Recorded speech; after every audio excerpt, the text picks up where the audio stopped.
Man, a lot of various and sundry topics to get to today. If that teaser didn't get you, wait until you hear the bizarre news that I've got for the rest of the show. Before we get to any of that, let me remind you that we now have $1.2 trillion added to our national debt as of fiscal year 2018. Economists say that by the end of next year, we will be spending more on the interest of our national debt than we spend on Medicare by 2023, more than we spend on the military. As balloon payments become due, you need to ask yourself what the impact on the U.S. dollar is going to be. What is the impact on your investments? What is your plan? Can you afford another hit to your retirement like the last downturn when the S&P dropped 50%? We've seen incredible volatility in the stock market over the last couple of weeks, and this suggests that perhaps you should be diversified in your investments. You should hedge against inflation, hedge against uncertainty and instability with precious metals. Gold is a safe haven against uncertainty. My savings plan is diversified, and yours should be too. The company I trust with precious metal purchases, Birch Gold Group. Right now, thanks to a little-known IRS tax law, you can even move your IRA or eligible 401k into an IRA backed by physical gold and silver if that's something you're into.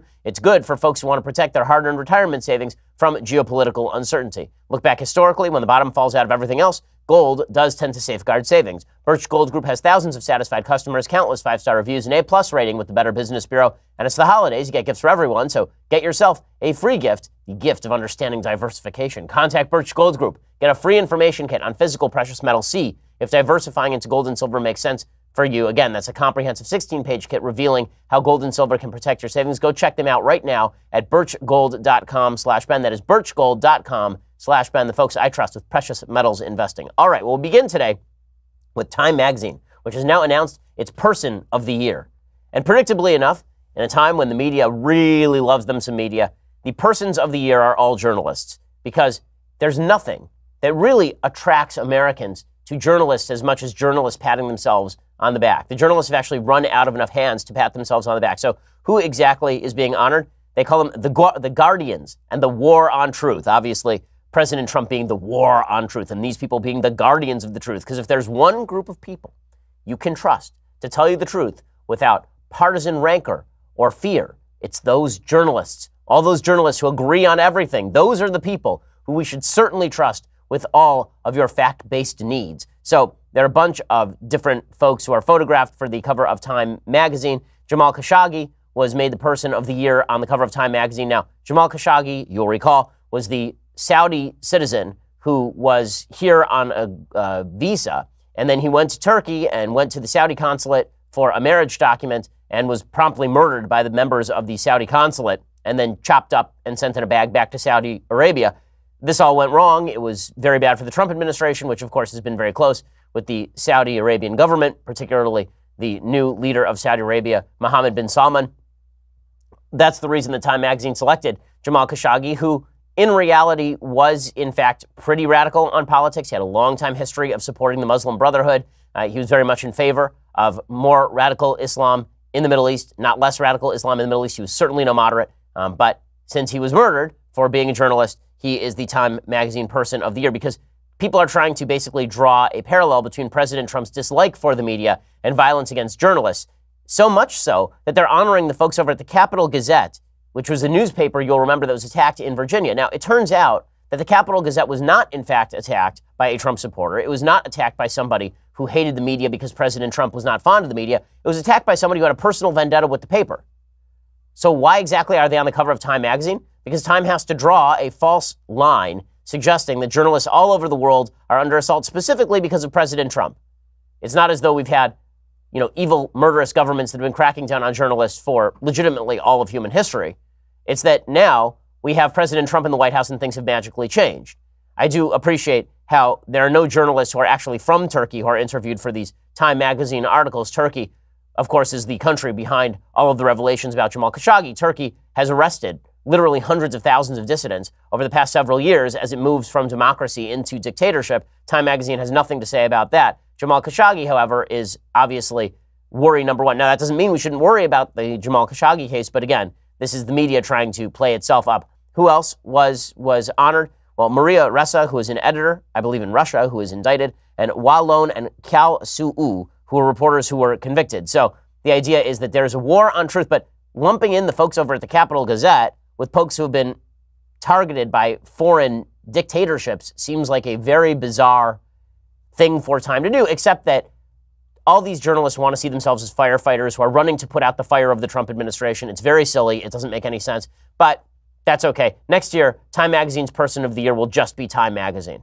I think that's probably where this is going. It'll just be a mirror. They actually did that one year. Remember, you were the Person of the Year for Time Magazine? Like, it's a great way for them to get publicity. They succeeded in getting publicity. Good for them. But it's just another indicator that our journalist class is wildly disconnected from the needs and the wants of the American people. Now, speaking of folks who are completely disconnected from the needs and wants of the American people, yet continue to gain credibility every day with that left-wing press, the Women's March has now been revealed for what it is, which was an intersectional scam that was at least 1 foot in anti-Semitism at all times. So the Women's March, you remember, they were nearly made the Person of the Year last year by Time Magazine because this was the upswelling of women everywhere. It was a new movement of women everywhere that never materialized into anything concrete except for an angry march and was led by deplorables, actual deplorables, like Tamika Mallory and Linda Sarsour. Well, now there's an article over at Tablet Magazine talking about how deeply rooted the anti-Semitism was in the Women's March. It says, on November 12, 2016, a group of 7 women held a meeting in New York. They had never worked together before. In fact, most of them had never met, but they were brought together by what felt like the shared vision of an emerging mission. There were effectively 2 different cohorts that day. The first one included Brianne Butler, Karen Waltuck, Vanessa Rubel, and Marilyn Folger, a fashion designer turned entrepreneur with a sideline in activist politics who had assumed the nom de guerre Bob Bland. These 4 were new acquaintances who had connected in the days since Donald Trump's election through political networking on social media. Most of them had filtered through the Pantsuit Nation Facebook group, sounds like a party, where a woman in Hawaii named Teresa Shook had days before floated the idea of a female-centered march to protest the incoming administration. Soon after, Rubel, a Washington, D.C. native who founded OK Africa, a digital media platform dedicated to new African music, culture, and politics, reached out to a man she knew named Michael Skolnick, the subject of a New York Times profile the previous year as an influencer at the nexus of social activism and celebrity. Skolnick held a powerful, though not easily defined, role in the world of high-profile activist politics.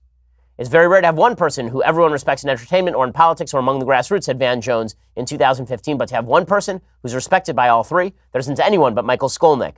When Rubel relayed her concern that the nascent women's movement had to substantively include women of color, Skolnick told her he had just the women for her to meet, Carmen Perez and Tamika Mallory. There are recommendations that Skolnick could vouch for personally. In effect, he was connecting Rubel to the leadership committee of his own nonprofit, a group called the Gathering for Justice. Linda Sarsour, another colleague from the Gathering for Justice Network, was not present for the initial meetings, but soon joined the Women's March as co-chair a short time later.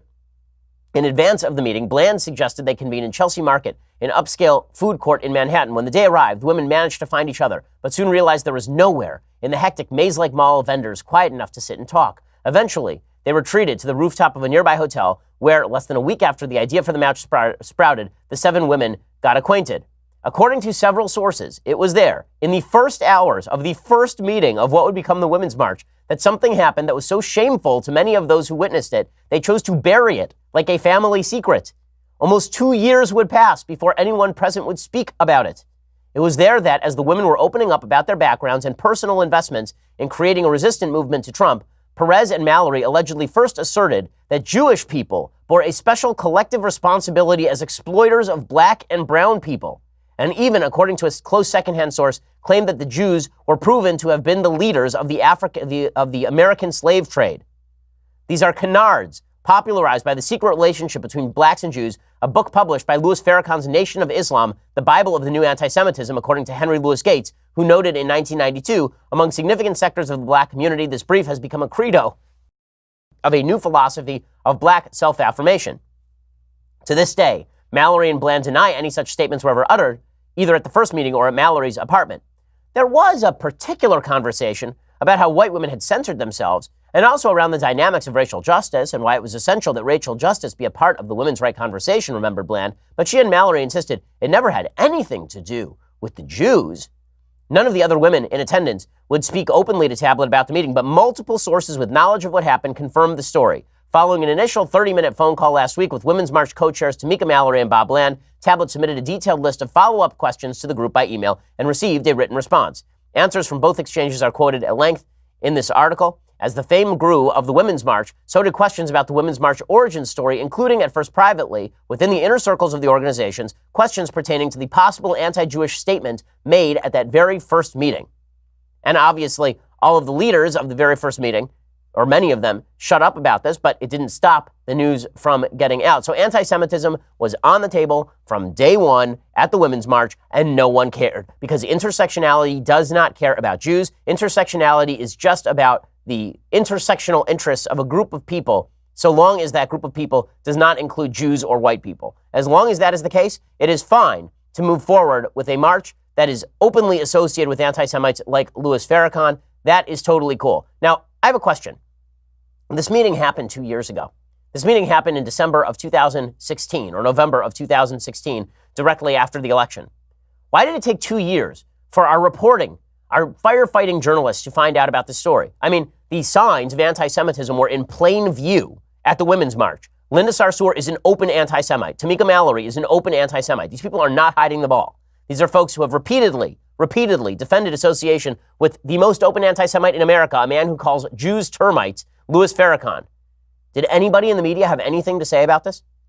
And when they were asked about it, did they immediately move to defense? If you go and look at like the Jewish Forward, which is not even a Jewish newspaper, it's a leftist newspaper masquerading as a Jewish newspaper, that outlet has sought to defend people like Linda Sarsour from charges of anti-Semitism, despite the fact that Linda Sarsour is an actual anti-Semite who is associated not only with boycott, divestment, and sanctions from Israel, but also with actual terrorists. In other words, the left is fine with discrimination against particular groups, so long as those particular groups are not members of the intersectional coalition, or as long as they are low-ranking members who are willing to accept their subservience in all of this. In just a second, I'm going to show you how this has infused so much of the mainstream left that it's quite insane. We'll get to that in just 1 second. First, I need to talk to you about Omax. So, we live in a fast-paced, multitasking world that demands quick thinking. You want to be razor sharp on top of your game all the time. You can't be me. Okay, I know. I have a naturally high energy level. But if you don't, you're flagging in the middle of the day. Here's what you need. You need cognitive boost. If drinking coffee or energy drinks isn't doing the trick, you need to try Omax Cognitive Boost, a game-changing solution that fuels peak performance by boosting memory, focus, energy, all-around crystal thinking. Omax is offering my listeners 70% off a 1-month supply of Cognitive Boost plus free shipping and a 60-day money-back guarantee. Just go to omaxboost.com/Shapiro today to take advantage of this incredible savings. You really have nothing to lose, again, considering that you get a free shipping and a 60-day money-back guarantee. So it doesn't work for you. You get the money back. omaxboost.com/Shapiro for 70% off a 1-month supply of Cognitive Boost. omaxboost.com/Shapiro. Again, you're ready to optimize your mind. Make sure that your energy level is up. Go check it out. omaxboost.com/Shapiro. Omax. Terms and conditions to apply. omaxboost.com/Shapiro. Go check it out right now. Well, the intersectional coalition doesn't accept everyone. It doesn't accept people if you are from particular races that are not intersectional enough, that have not suffered enough in American society. But if you are a member of one of these intersectional groups, you can be as racist as you want to be, so long as you're being racist against the group of victimizers.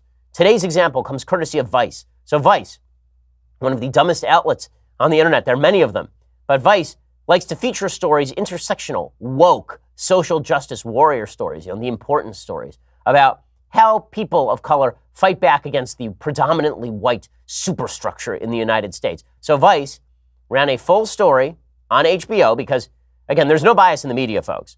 HBO only does, Pod Save America live shows and Vice News Tonight. HBO is not biased in any way. They're just profit-seeking. That's what we know about HBO. In any case, Vice News Tonight on HBO did a full segment about a group of women of color. It was called What It's Like to Take a Vacation Away from White People, which, again, I'm always loath to do these sort of reverse the race and then check it, but reverse the race and then check it. So what it's like to take a vacation away from black people and see how that goes for you in the public discourse. Here is a little bit of Vice celebrating a bunch of women of color escaping the white people, the bad, bad white people. This is like heaven right now. Oh. Alexis Bromley is from Nebraska. She needed a break from white people. In Omaha, it's very segregated. It can be very isolating if you're a person of color. Can you pause it for 1 second? I just want to point out, she says that it's very segregated in Nebraska. You know where else it's segregated? In your segregated vacation spot. That's where else it is very segregated. But apparently, it's totally fine to talk about segregation of races so long as you're a person of color. Continue. The current political climate has only made these feelings worse. So she decided to go on a women of color healing retreat in Costa Rica. Okay, a couple of notes about this. The Women of Color Healing Retreat in Costa Rica. Costa Rica is an area that was colonized by the Spanish. It is 84% white or mestizo. So it's not exactly the most segregated area on planet Earth, but apparently it is fine for people to segregate themselves into communities of various colors, so long as those members are members of the intersectional coalition. Otherwise, they'll call you parochial, right? If you live in a Jewish community, then you're parochial.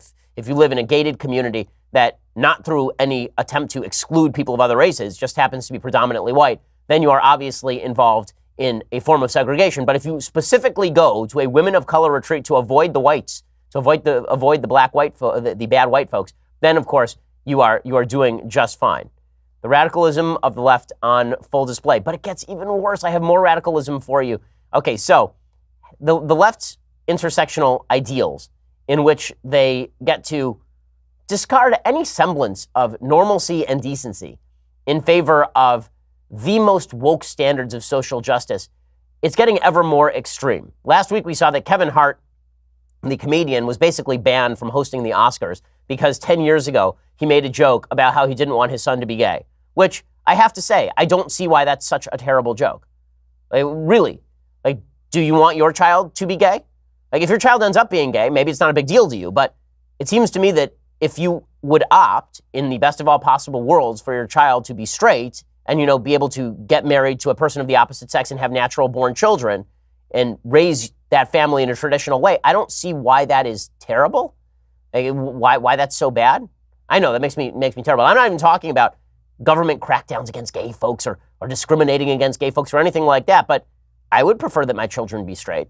I don't see why that should be a controversial statement. In any case, Kevin Hart was ripped up and down for this statement, saying that he wanted his own children to be straight. Oh my God, so terrible. By the way, if everyone did not want their own children to be straight and all of their children, in fact, were not straight, it would be very difficult to to create a new generation of humans. But in any case, Kevin Hart now is being targeted even more. He apologized, and then he stepped down from the Oscars. That did not stop Brandy Miller of Huffington Post from suggesting that Kevin Hart needs to go further. She says, apparently, being Kevin Hart means never having to say you're sorry. Just weeks after vehemently defending the controversial Cowboys and Indians themed birthday party he threw for his 1-year-old son on Thanksgiving Day, no less, the comedian is at the center of yet another controversy that he refused to apologize for. I love this, that now he has to defend the controversial Cowboys and Indians themed birthday party. Were the Indians all the bad kids? Did the Cowboys run down the Indians and then slaughter them? Or did the party involve them being shepherded into reservations as everybody cheered? If not, then it was probably just cops and robbers or Cowboys and Indians and a group of two kids who were shooting each other with Nerf guns. Oh no, so terrible. But Kevin Hart is a very, very bad man. A very bad man. It says, this week, the homophobic tweets from the early 2000s surfaced, wherein Hart belittles LGBTQ people through uses of words and phrases like the F word, no homo, or using gay as a derogatory term. This homophobia was not reserved to his Twitter account. In his 2010 special, Seriously Funny, in talking about raising his son, Hart said, one of my biggest fears is my son growing up and being gay. Keep in mind, I'm not homophobic. Be happy, do what you want to do. But me as a heterosexual male, if I can prevent my son from being gay, I will. And then she says, the outrage over this is reasonable. Really? Is the outrage over this reasonable? She says, well, people like Kevin Hart are causing LGBTQ kids to commit suicide. How? I mean, there's no evidence he mistreats his own kid. If his kid were gay, there's no evidence he would mistreat his own kid. But again, I would prefer that my kid be Jewish, right? Jewish in practice. I would prefer that my son be straight and marry a woman. I don't know why this preference is such a terrible thing. You have to, I guess, now be completely indifferent as to whether your child is straight or gay.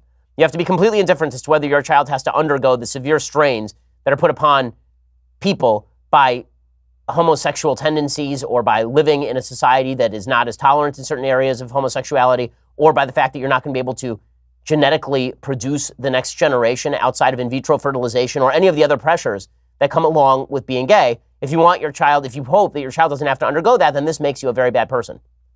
Pretty astonishing stuff. And see if that works for the mass majority. I know this is politically incorrect stuff. I know we're supposed to pretend that as parents we are indifferent to how our children come out, that we are indifferent to what sort of sexual lives our children lead. But I have many preferences as to the sort of sexual child that my children lead. Put aside homosexuality, I have many preferences as to whether my child gets married or is living with somebody. I have preferences as to whether my child is promiscuous or only has sex with the person they marry. I have lots of preferences on this because I'm a parent and I'm allowed to have preferences, and that's okay and that's good. And speaking of this, the left has basically decided that it is very bad for parents ever to have preferences about anything surrounding their kids, and so Kevin Hart must be made to apologize. It is deeply important that Kevin Hart apologize for this and then presumably come out and say that he prefers that his kid be gay or that he's completely indifferent as to whether his kid is homosexual or heterosexual. I mean, this is truly amazing stuff. As a parent, it is your job to decide which values you hope that your child holds. That's good. That sort of guidance is what children need. As a father of 2 kids under 5, kids need lines. Kids need standards. And hopefully those standards are ones that are productive to society and healthy for your children. A society that prevents parents from inculcating standards in their own children is a society that is going to need a hell of a lot of psychotherapists in the very, very near future. We'll get to the case in point of this in just 1 second. But first, let's talk about you smelling better. I mean, let's face it, you stink. But if you have ever been in a situation where somebody has come up to you and said, you smell amazing, what are you wearing, whether it's Gucci, Prada, or Versace, maybe you're one of these people who doesn't stink. Maybe you're somebody who actually cares about what you smell like. Well, if you care what you smell like, but your great taste is expensive, and you end up with a shelf full of half-used bottles, there is a better way to have great taste and save your pocketbook at the same time. I'm talking about Scentbird. Scentbird.com keeps me smelling delightful month after month. I use colognes from Scentbird. My wife uses perfumes from Scentbird, and we are talking about like the best perfumes on the market. You know, I have a bottle of cologne that I bought probably 10 years ago. It's still sitting on the shelf because why would you possibly use cologne you bought 10 years ago, but you don't want to throw it out because it's still full? Instead, what you should be doing is you should be getting scents that you can use on a regular basis and that are renewed regularly. Okay, Scentbird has 450 designer brands. You choose one every single month. Try exactly the brands you want. It is the real deal. Hugo Boss, Gucci, Tom Ford, Kenneth Cole, and more. It's like a monthly scent adventure. Choose a perfume, and they will send you a 30-day supply. This makes a great gift for a spouse. By the way, that's 120 sprays, so you always smell amazing, and free shipping all the time. Skip the department store, the pushy salespeople. Don't buy one of those Costco-sized vats of perfume that you will never empty. Instead, you can switch it up, and you're getting the very best in scents right now. That's why I use Scentbird.com. It's why my wife uses Scentbird.com. With the exclusive offer, you get 50% off your first month today. That's only $7.50 for your first cologne. SCENT bird.com/Shapiro. Use promo code Shapiro for 50% off your first month.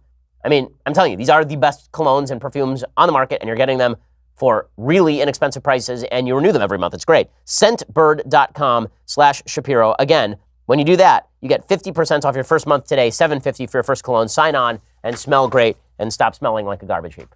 I mean, smell better. Come on, do better, folks. Okay, meanwhile, as I say, the left has doubled down on their perception that parents should have no standards for their children when it comes to crucial areas of life, like sex. So Kevin Hart is very bad because he says that he wants his child to be straight, which there are any number of good reasons why you would want your child to be straight. Like, plenty of them that have nothing to do with discriminating against gay folks. If you have a preference for a straight lifestyle over a gay lifestyle, that it does not make you a discriminatory bad person. It makes you a person who has a standard of behavior for your children. But we're not allowed to have standards of behavior for our children because that would be you imposing your desires upon your child, and we can't do that. Children must run free, like Rousseau's Emile. They must run free across the plains, learning from the woodchucks, learning from the bees and the birds and the monkeys and the beavers. They must learn from falling down how to get up. Now, if you're a parent, I know there are a lot of parents in the audience right now who are listening to this going, that's the dumbest crap I ever heard in my life. You know why? Because it is the dumbest crap you ever heard in your life. I have a 2.5-year-old son. You know what he does full-time? His full-time job, like if he could be paid for doing this, he'd be a rich young man. My young son's full-time job is trying to kill himself. This is what he does. Day after day, he finds the most dangerous thing that he can do, and then he does it. He climbs to the top of the couch, and then he tries to jump off the top of the couch. He is all of about 2 feet tall, and he tries to jump from a 3-foot height because he is not a smart human. He's smart for 2.5 years old, meaning he can identify the entire alphabet. But he is not capable of making wise decisions. Yesterday, the nanny came running in because my son was crying. I was trying to get out for work, and he was crying just bloody murder. And I came out and I said, "What happened?" And the nanny said he was trying to plug in the hairdryer. And he's crying and crying, crying. And I looked at him and I said, "If you do that, then you could get burned. There's electricity in there." And he looked at his hand and he said, "Get a boo-boo." And I said, "Right, you'd get a boo-boo. He said, fire on my hand. I said, right, fire on your hand. And he said, fun. Okay, that's what kids are. So this idea that you are not supposed to set limits on your children or guide them through the most perilous parts of life, the areas of gender and sexual identity and orientation. It's so unbelievably stupid, and society has done an incredibly poor job of teaching our kids anything with regard to sexual morality or values or the sort of limits you have to place on your own sexuality in order to be happy. And we all place limits on our sexuality in order to be happy. That's what marriage is. It is a big limit on your sexuality that you place on yourself in order to be happy and to commit and to lead a life that is deeper and more meaningful. And to not want to give that to your child is incredibly stupid. Also, I will point out that I think the premise of the anti-Kevin Hart argument is that you have no say in whether your kid ends up straight or gay because biologically your kid is just going to be what your kid is going to be. Now, I'm not somebody who believes there is no biological influence on sexual orientation. I believe that there are a lot of people who are biologically driven toward certain sexual attractions. But that doesn't mean that environment doesn't actually do anything. In fact, in twin studies, where the DNA is exactly identical, in twin studies, in 50% of cases, only 50% of cases are both twins gay. At least 50% of cases, one twin will be gay and one will be straight, which suggests that environment has something to do with something, or that epigenetics has something to do with something, but it isn't just pure biology. In any case, the left basically suggests that your kid is biologically driven to be what your kid will be. In the words of that great philosopher, Lady Gaga, you're on the right track, baby. I was born this way, right? And so you can't guide your child in any way. If you try to guide your child, then you are a repressive, oppressive parent. The logical extension of this is that you cannot place any limits on your children. You cannot teach your children about anything. And that's how you end up with this insane story, courtesy of TikTok, which is another one of these now this type video services, focusing on these gay fathers, whatever, who have a child. Again, okay. And then, here's where it's not okay. They refuse to tell the child whether the child is a boy or a girl. They say that the child should choose the child's own gender identity. This child should immediately be removed from these parents. This is child endangerment. Not telling your child whether they are a boy or a girl and letting your 1-year-old choose whether they are a boy or a girl is a recipe for psychological fail. It is a recipe for your child being a screwed up human being. Limits are what creates good children. Every parent knows this. We have known this for thousands of years. Every psychologist worth their salt will tell you that providing no limits and no guidance for your child is the way to have a screwed up kid. But this is now being celebrated by our media because the final essence of the intersectional coalition is that everybody must be celebrated for biology but not decision-making. That we can't guide people's decision-making in any way as parents, and that it would be discriminatory to do so. So here's a little bit of this idiotic video that has been making the rounds. That's always the question, is it a boy or a girl?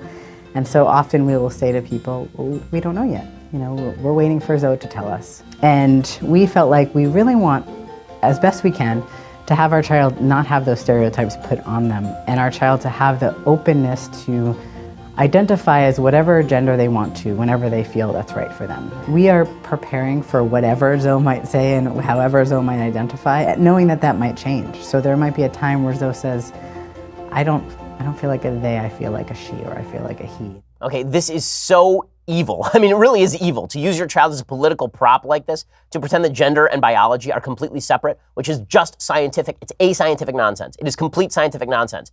And this is the logical outcome of the caving of science to political correctness. And you've seen it in the scientific psychological community, where people like the American Association of University Professors are now engaging with this garbage, this absolute tripe. They're engaging with this stuff. And then you think there won't be any social consequences to a generation of children who would be raised like this? Gender neutral, where we don't assign a gender to them. Kids have a gender. It is inborn in them. So let me get this straight. When it comes to sexual orientation and sexual behavior, that is entirely biological. But whether you're a boy or a girl is not biological. Those are all social constructions. This makes no sense whatsoever on any level, but this is what we're going to push, because in the end, what a lot of folks on the radical left really want is to reduce the amount of influence that a long history of successful civilization has on children. We are going to start over. We are going to recreate a state of nature that has never existed in biological or human history. This pseudo state of nature we're going to recreate, and this is somehow going to make a better world. Except it's not going to make a better world. It's going to create more suffering in children. It is nasty and evil to a child to suggest that a 1-year-old or 2-year-old be allowed to make their own decisions. You wouldn't allow your kid to decide what they eat at night. You wouldn't allow your kid to decide what they dress like in the middle of winter. And you certainly shouldn't allow your kid to decide how they identify. They don't even know what the hell you're talking about. They don't know what you're saying. They don't know anything about boys or girls. They are what they are. And then your goal is to channel them in the proper direction so they can lead a happy and fruitful life, not so they can live with psychological dissonance and suffering, which, by the way, if you are a transgender person, if you suffer from gender identity disorder, the chances that you're going to suffer from psychological dissonance and suffering are extraordinarily high. Why you would want to thrust your child into that sort of gender confusion is absolutely beyond me. It's not only beyond me, I think that it's beyond anyone of any rational bent or cant.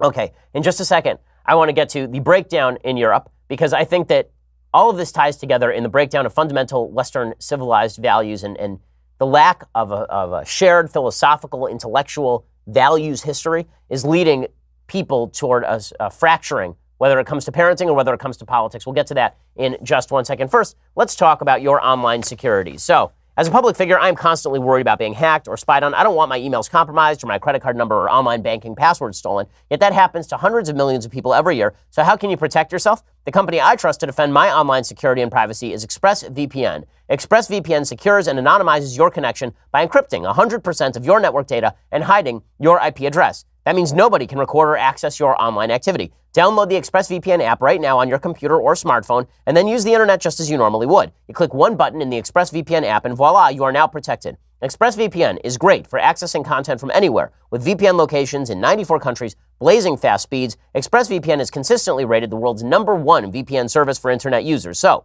if you want the best in online protection to free yourself from worries about hackers and spies, head on over to ExpressVPN. The nice folks at ExpressVPN have extended special pricing of less than $7 per month to all my fans, so go visit expressvpn.com/Ben and claim your discount. Again, that is expressvpn.com/Ben to learn more, expressvpn.com/Ben. Go check it out right now. Okay, we are going to get to Brexit. We are going to get to the breakdown in France. We are going to get to America's economy. All of these things we will still get to. But first, you have to go subscribe. DailyWire.com, $9.99 a month.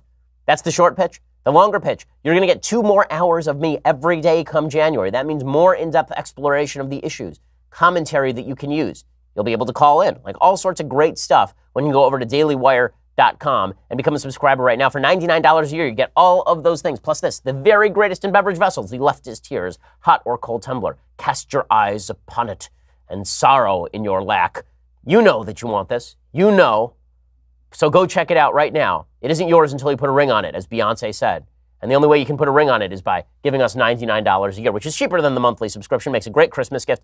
You will enjoy it, I promise. Go check it out right now over at dailywire.com. Also, follow us at YouTube or at iTunes. We have a bunch of fantastic Sunday specials coming up. We recorded one yesterday. We have one today also that is just great. So these are coming out in the next couple of weeks. They are awesome. You want to be part of that, and you want to be able to access our final question. The only way you can do that is when you get a subscription for $9.99 a month. So go check it out right now. Subscribe at YouTube, subscribe at iTunes. Leave us a review. It always helps. We are the largest, fastest growing conservative podcast in the nation.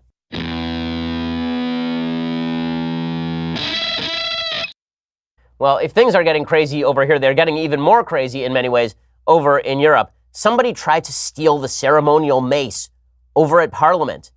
Okay, so here is what's going on. Basically, Brexit, which was the attempt by the British public to break away from the European Union, at least with regard to their regulatory structure. Most people in Britain seem to want to keep the trade structures with Europe, but they don't want the free travel. They don't want people being able to just come in and live in the United Kingdom without any sort of immigration restrictions in the UK. They don't want the EU regulators cramming down one-size-fits-all over-regulations and burdens on the UK. But the Brexit referendum that happened a couple of years ago, during the 2016 election, actually, the Brexit referendum has still not been carried out because it is unclear how exactly it will be carried out. There's what they call hard Brexit, which is we just cut off trade relationships, we cut off immigration, we cut off everything, and then we renegotiate everything, and the EU has said we're not going to do that, and so this would damage the economy. Then there's soft Brexit, which is we keep some of the trade stuff, but this leads to some complications because obviously the United Kingdom is also comprised of a bunch of different sort of areas, all of which have different trade relationships with the EU, or at least right now they have a unified trade relationship with the EU, but this specifically becomes a problem in Ireland, where the actual island of Ireland is divided in half, right? You have Northern Ireland, which is still part of the United Kingdom, and then you have Ireland, which is a separate independent nation and has a relationship with the EU. So would you actually have that become, it's operated kind of as a single country in many ways, but if that happened, would it break it in half? So there are all these complicating factors with regard to Brexit, and this has resulted in some of the great video of all time. So a Labour member of Parliament was kicked out of the House of Commons yesterday for picking up the ceremonial mace after the Brexit deal vote was delayed. After a government whip shouted tomorrow in regard to the debate and vote, meaning it will be held on an unspecified future date, jeers rang through the House. Lloyd Russell Moyle then went over to the silver gilt mace, picked it up, and walked away. As he went away, he was stopped by two female sergeant-at-arms staff. He put up no resistance as he was stopped and handed over the mace. Conservative MPs were screaming, "Expel him and name him," as Speaker John Bercow rose to his feet. And that's when Voldemort arrived and things really went crazy. So here's a little bit of what it looked like when this Labour MP decided to steal the silver gilt mace. It's a lot shorter than that movie with Nicolas Cage, where they steal the Declaration of Independence. Like this is a real short movie, so we can watch this in about 15 seconds here. So here he goes, picking up the mace. No, don't take the mace. No. He's walking away with the mace. And they're stopping him. And that's the end of the absconding with the ceremonial mace. And they're like, no, you can't take the mace. You gotta love Britain, man. It's pretty spectacular stuff. And they said, "May Shapiro," and that's when it reappeared. In any case, the Brexit deal is basically, the separation is falling apart. Rich Lowry has a piece over at New York Post talking about it. He said, Britain is suffering a political meltdown as it struggles to make good on a historic vote in 2016 to leave the European Union. The decision for a so-called Brexit was a stirring statement of independence and self-government by a people who have defined themselves down the centuries by their stiff-necked resistance to anyone, whether overweening monarchs or continental tyrants, who would threaten either. That was before London ran up against the bureaucracy of the would-be European superstate based in Brussels, and before it was led, if that's the right word, by Tory Prime Minister Theresa May. Presiding over a divided party, facing a pro-Remain British establishment and negotiating with a hostile EU, May never had an easy task. She has nonetheless not only failed to rise to the occasion, but has been crushed by it. May has just pulled her Brexit deal from a parliamentary vote that she was going to lose in an embarrassing drubbing that might have loosed her increasingly precarious grip on power. If May and the Conservative Party were to drop in Britain, the people who could take over are Jeremy Corbyn, that absolute whack job anti-Semite, and the Labour Party. She has negotiated abysmally, giving away leverage right at the start when she had prematurely invoked Article 50, beginning the process of Britain's departure with no realistic fallback plan if talks with the EU failed. She ended up with an agreement that would effectively leave Britain within most EU rules, with no means of influencing them anymore. The London because once you remove yourself from the EU, you can't vote on the EU rules anymore. So if you remain in the EU, for all intents and purposes with regard to these regulations, but you can't vote on them, then you are now being, it's no taxation, it's no regulation without representation, but this would be representation, it would be regulation without representation. Now humiliated and her credibility in shreds, May says she is going to go back to the EU to get more reassurances when the EU has said it isn't conceding anything else of consequence. And why else should it? There's no guarantee May can get any tweaked deal through Parliament regardless. The larger question is this: will the EU ever relinquish a nation state once it has hooks in it? Its officials have treated the Brexit negotiations as an opportunity to teach anyone hoping to follow Britain out of the EU a lesson. Don't dare to try to take back the full measure of your sovereignty, lest we make it as miserable for you as possible.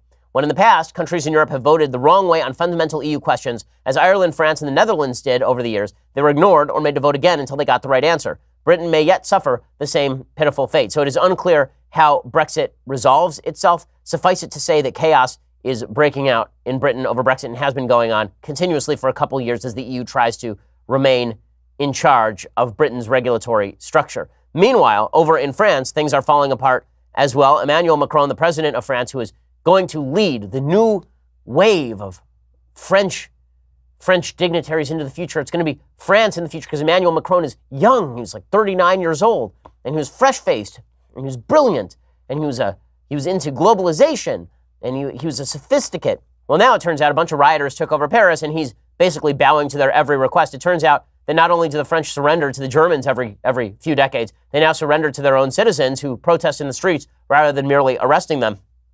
Macron actually came out and begged for the rioters to give him another chance with regard to the economic anger that has broken out. I won't forget that there is anger. Et cette indignation, there is beaucoup d'entre worry. nous, beaucoup de There is Français peuvent la indignation. all of us, or most of us in France, feel it. The anger was about the gas tax, and the Prime Minister responded to that by canceling the gas tax. However, I feel the anger. So now it's I feel the anger, and France is going to cave to all these protesters. Again, here is the problem. When you have people who promise you over and over and over that they will spend until the end of time, and then the money runs out, or they have to raise taxes on people, people tend to get angry. And this is the problem with populism, broad scale. It's so funny. Folks like to say that Macron is fighting back populism. What they mean by that is the populism of the right. Macron is fighting back against the populism of the right that suggests that there should be no immigration into France, for example, and that social welfare spending should be increased on the people who already live there. It's sort of a far-right European nationalism, populist style. And he's fighting back against the immigration side of that, but he's never fought back against the spending side of it. Macron has never been one to really talk about how he's going to ratchet down the social spending or restructure that social spending to make it sustainable into the future. He, like everybody else in Europe, has been promising his citizens for years that they were going to get all the things that they were promised without any sort of repercussions. And there are repercussions to spending this much money. Now, maybe it can work for certain periods of time in, for example, the Nordic states, but what it takes for those social spending standards to work in the Nordic states are exorbitantly high taxes. We've talked about this before. In Denmark, they have an enormous social welfare state. People in the United States on the left, they love it. What they won't tell you is that the top tax bracket in Norway, or in Denmark rather, is 60%, and it starts applying at like $60,000. Imagine that everyone in the United States who made $60,000 or more, which is pretty much everyone in the United States who is middle class or above, that all those people were paying 60% of their income to the federal government, and then paying a 25% sales tax, which is the VAT tax in Denmark. It takes a lot of money to run all this stuff. And in France, they've been lying. They've been saying, we won't raise taxes on you, but we'll continue to spend. And we've been doing the same thing in the United States, except to a lesser extent. We spend an exorbitant amount of money, which is why we have a 92% debt to GDP ratio in the United States, and it's going to get worse, not better.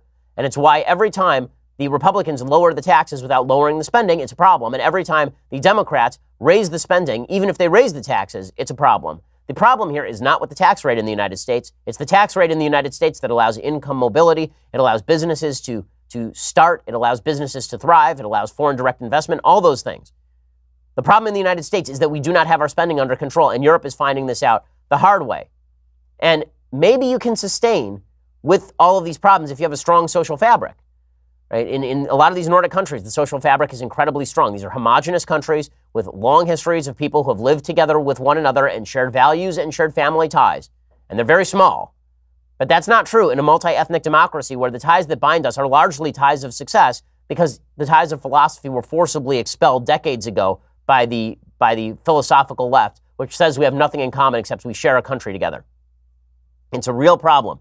And that's what's leading to a lot of the breakdowns in Europe. It's leading to the political breakdown in the United States. We don't have the social fabric to withstand economic uncertainty and troubled economic times, which is why we should be a lot more worried about the future of the economy in the United States than we even were a few decades ago. In the 1930s, during the Great Depression, people went back to church. Church going actually went up in the 1930s.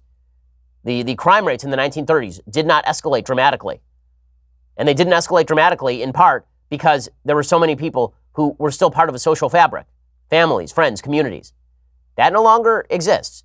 So we are riding the wave of economic growth that has been continuous largely for the last several decades. If that ever should peter out, things are going to get very ugly very quickly.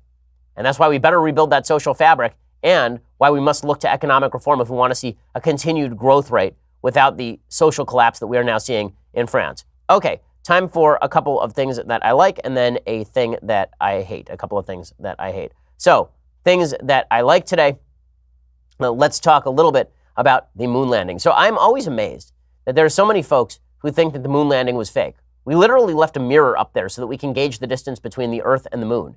And we use that mirror in order so that we can make scientific measurements. But Steph Curry apparently has now come out and says he thinks that the moon landing is fake. Steph Curry, the star of the Golden State Warriors. So things are going great. Here's what he had to say. We ever been to the moon? Nope. They gonna come get us. I don't think so either. Elon Musk is Sorry, I don't start a conspiracy. They ain't been on the moon. You don't think so? Mm-mm. Stanley, you gotta do research on Stanley Kubrick. This big back then. Bro. Man, you talking about we took something to the moon? I don't think so. What? Yeah. So why do I like this? Because I just like that America is full of people with crazy opinions. You know, I'm one of these people who thinks that no matter how crazy your opinion is, you should get to express it, even if you're a kook who believes that the moon landing never actually happened, or if you're a kook who believes that vaccines actually cause autism, which is based on scientific nonsense and gobbledygook. I think you should be able to express your opinion. So I'm grateful that I live in a country where people can express stupid opinions like the moon landing was faked and never happened. I like that. And I wanted to point out that while social media wants to quash, well, I do love that folks on the left who are willing to hear out Steph Curry on the moon landing was fake. Some of those same people are the ones who say, well, if you question the reality of man-made climate change destroying the earth, then you are an anti-science denier. Or if you believe that there are biological genders, then you are a science denier as well. Pretty amazing stuff. Okay, time for a couple of things that I hate. So again, this one could be in things I hate or it could be in things I like. The Oscars is now considering the possibility of having a host-free Oscars. So they want a bunch of celebs, kind of SNL style, without a host. So I guess it would just be a bunch of skits and people kind of run on and off. It'd be more variety show style. I guess maybe there'd be a gong or something, which would be kind of great. So the thing I hate about this is that instead of Hollywood basically acknowledging, because really they need to acknowledge now, everyone has bad tweets. Every single person in Hollywood has bad tweets. And there's a tweet that came out from Sarah Silverman in the last week in which she was using gay slurs. There are tweets from Chelsea Handler in which she uses gay slurs. There's a tweet from Jack Dorsey in which he talks about transvestites. I mean, like, everyone in Hollywood and in social media has tweeted bad stuff. And yet, the standard that we have set in Hollywood is that if you're Kevin Hart, then you can no longer work at the Oscars because you once tweeted a thing. So Hollywood, instead of saying, you know what, guys, maybe we better throttle back on the social media puritanism, instead they've decided, you know what, we're not going to have any hosts at all. Instead, we'll have, I guess, like a vending machine. And somebody just walk up and pop 75 cents in the vending machine, hit the button, and La La Land will come out. And then you'll realize after you open up the La La Land bottle that actually it wasn't La La Land, it was Moonlight. It'll be real weird. So this is actually how the Oscars are going to work now. The left is so tied in, the Hollywood left is so tied in to its social media crackdowns that they're unwilling even to acknowledge that those social media crackdowns will end with the destruction of everybody in Hollywood. I do love that folks in Hollywood are so Puritan when it comes to social standards, considering that by and large, the folks in Hollywood are some of the worst living people in America by any sort of traditional standard of virtue. Okay, other things that I hate. So, would you say that it was a news story if somebody who was an ISIS advocate was arrested with a plot to attack a Jewish synagogue? I would say that's a news story. The Times of Israel is now reporting that according to the FBI, on Monday, they arrested a guy who was an ISIS sympathizer named Damon Joseph, who planned to carry out a mass shooting during Shabbat services on behalf of the Islamic State in Toledo, Ohio. According to the Department of Justice, Damon Joseph was arrested on Friday after purchasing 2 AR-15 rifles and talking of killing many people, including a rabbi. The affidavit filed in the U.S. District Court in Toledo said Joseph was inspired by the Pittsburgh synagogue shooting attack in October, which killed 11 Jewish worshipers. He also said that he was identifying synagogues in the Toledo area to carry out a mass shooting attack in the name of the Islamic State. He said, I admire what the guy did with the shooting, actually. I can see myself carrying out this type of operation, inshallah. They wouldn't even expect an attack in my area. Now, I have a question. Why was this only reported really by the Times of Israel? Why is it that this ISIS sympathizer who was trying to attack a synagogue in Toledo was really not reported widely? I have a theory. My theory is that no one cares about this story unless the person happens to be in some tangential way associated with the cause that President Trump pushes. It turns out that, as always, anti-Semitism is only a story when folks on the left think it's a story that they can use to club people on the right. So when an ISIS sympathizer wants to shoot up a shul, then no big deal. But when it's a white supremacist who doesn't like immigration, who shoots up a shul in Pittsburgh, then it's all about Trump and it's all about the evils of the right, just as Time Magazine, again, giving an award, it's Time Magazine People of the Year, to a newspaper that was attacked, even though it had nothing to do with Trump, in order so that they can claim that President Trump's climate of hate is leading to this sort of stuff. You need to check your values. If a bad thing is only bad, according to you, because it allows you to target the other side, you're not doing your job as a moral human. Bad things are bad, whether or not it helps you politically. And the fact that on both right and left, we seem to have forgotten this basic truth that bad things are bad, whether or not it helps or harms you, it's pretty amazing and speaks to our loss of basic virtue and basic civility. Because the truth is, the only time that people really think about that is when they are at war. At war, people tend to think, okay, well, the ends justify the means. If you think about that all the time, then you are getting Western civilization wrong, and not only that, you're contributing to its breakup. Alrighty, we'll be back here tomorrow with all of the latest news. There's supposed to be some news about the Russia investigation, which continues apace. We'll bring you all the latest tomorrow. I'm Ben Shapiro. This is The Ben Shapiro Show. The Ben Shapiro Show is produced by Senya Villarreal, executive producer Jeremy Boring, senior producer Jonathan Hay. Our supervising producer is Mathis Glover, and our technical producer is Austin Stevens. Edited by Alex Zingaro. Audio is mixed by Mike Caramina. Hair and makeup is by Jesua Alvera. The Ben Shapiro Show is a Daily Wire forward publication.